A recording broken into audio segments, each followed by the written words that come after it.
Hello and welcome to your iSolved onboarding training. Begin by navigating to Employee Admin Tools, Employee Administration, Initiate Onboarding.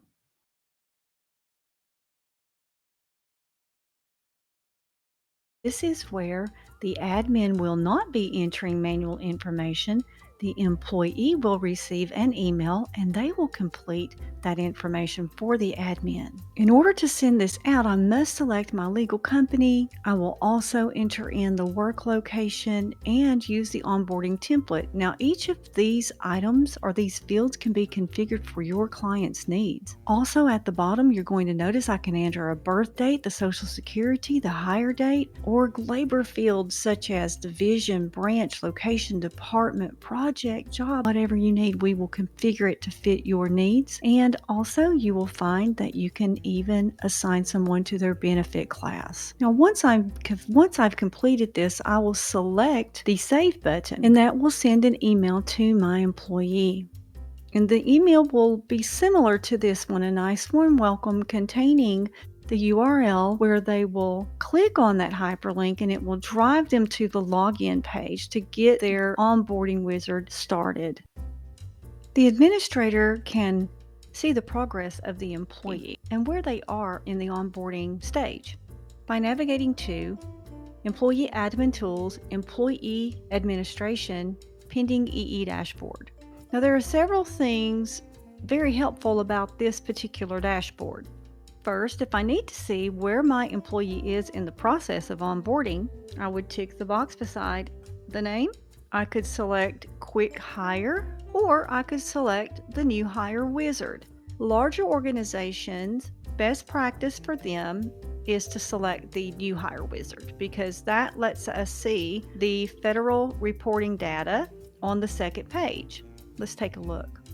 So I will left mouse click on the New Hire Wizard button and I will be able to see where Tammy is in the process. As the administrator, I also have functions that I need to complete, such as employment category. All required fields will have an asterisk.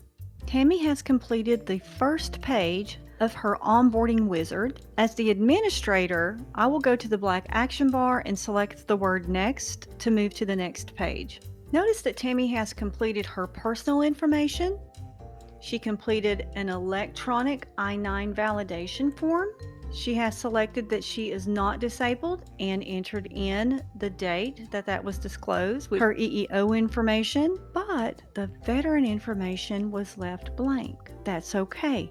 There's not an asterisk here, so it's not a required field. This is informational. The administrator could always go back to employee management, employee maintenance, federal reporting data at a later date and add in that information. I will select Next. This section is empty because this is the administrator's responsibility. And again, anything with an asterisk is required to move forward through the process. When I enter in the hourly rate of $25 an hour, when I go down and select Job, the annual salary, per pay salary, and hourly rate will work together kind of like a calculator to populate the correct amounts for each of those fields. And so that was by automation. You can enter in other fields if you know the information, and you can also add in their shift differentials or maybe an alternate pay rate if you wanted to. So maybe if this person works second shift, they will not make $25 an hour, they will make $25.50 an hour. Add new, another shift diff, $26 an hour. And as you can see, the other types we have are per diem. Maybe you have a restaurant, you have someone who is a hostess or host, plus they cook, sometimes they bartend, sometimes they serve. All of those jobs or positions can have a different rate of pay. These can tie to a punch clock for hour allocation, or we could even manually enter them when we process payroll. I will select Next.